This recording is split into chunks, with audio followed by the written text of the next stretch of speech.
First question में हमने 920th term को पता करना है। nth टर्म का जो फॉर्मूला होता है it is a plus n minus one into D. इसमें जो फर्स्ट टर्म है डेट इज़ √7। कॉमन डिफरेंस आपने निकालना है तो आपने सेकेंड टर्म में से फर्स्ट टर्म माइनस करनी है, डेट इज़ 2/√7। 920th टर्म निकालनी है, सो फर्स्ट टर्म आएगी 920 में से आपने 1 माइनस करना है, सो इट इज़ 919 और इसको आप मल्टीप्लाई करोगे स्मॉल डी से। मल्टीप्लिकेशन करके और √7 ऐड करके answer will be 1839√7। Second question में हमें nth टर्म दी हुई है, डेट इज़ 19.9। nth टर्म का जो फॉर्मूला होगा that is a plus n minus one into D. A की जगह आप 1.9 फिल करोगे और कॉमन डिफरेंस की जगह आप सेकंड में से फर्स्ट को माइनस करोगे। सॉल्व करके 0.3 आ गया। ए की जगह 1.9 आ गया, कॉमन डिफरेंस 0.3 आ गया। 19.9 में से आपने 1.9 को माइनस करना है। जब माइनस करोगे इट विल बी 18 आपने जब n-1 वहीं पे रखना है, 18 को आप डिवाइड करोगे 0.3 से, पॉइंट हटा के ऊपर 0 लगेगा और 3 से डिवाइड करोगे it will be 60। So n is 61।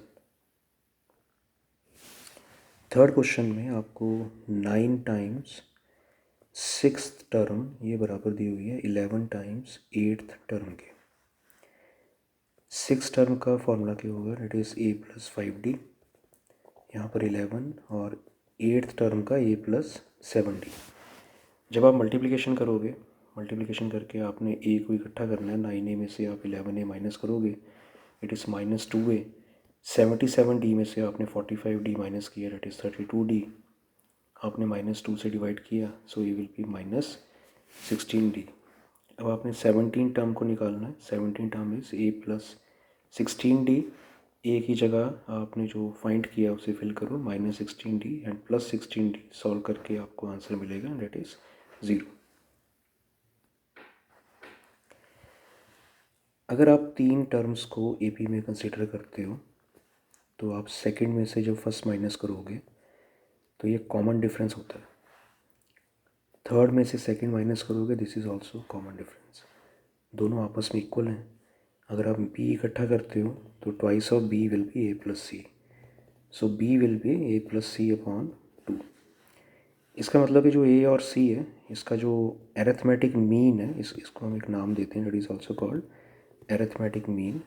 a और c का जो एरिथमेटिक मीन है दैट इज़ b। अब यहाँ पर जो ए बी सी था वो ए पी था, तो ये कंडीशन हमें ऑलरेडी अवेलेबल है, a plus C is twice of b। अब इन तीन रकमों को आपने साबित करना है कि ए पी में है। मैंने पहले लेट कर लिया कि सपोज़ ये तीनों रकमें ए पी में है, तो आप सेकंड में से जब फर्स्ट माइनस करोगे और यहाँ थर्ड में से सेकंड करोगे माइनस, तो वो दोनों आपस में इक्वल आएंगे। ओपन किया आपने, 7 कैंसिल हो रहा है और कलेक्ट करके आपको मिलेगा 2b equal to a plus C. तो वो हमें पहली इक्वेशन से पहले ही पता है कि वो ट्रू है, तो जो हमने एज्यूम किया था वो ट्रू था। So these three terms are in A P.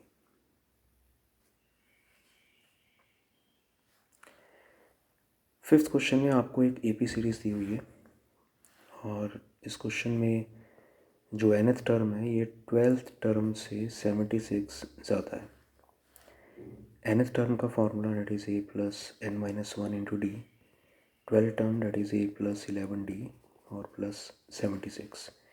a cancel हो गया और कॉमन डिफरेंस आप निकाल सकते हो, 11 minus 7 that comes out to be 4। तो यहाँ पर a कैंसिल हो गया और t की जगह आपने 4 फिल किया और यहाँ पर मैंने 4 से डिवाइड कर दिया है। 76/4 डेट इज़ 19। 4 कैंसिल हो गए, 11 बचेगा।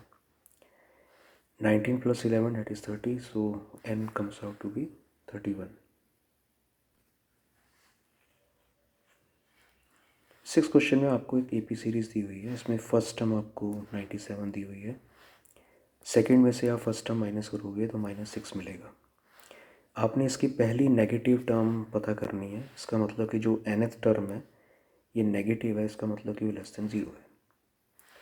ए की जगह आप 97 फिल करोगे, कॉमन डिफरेंस -6 है, सो ये जो nth टर्म आ रही है इट इज़ लेस देन 0।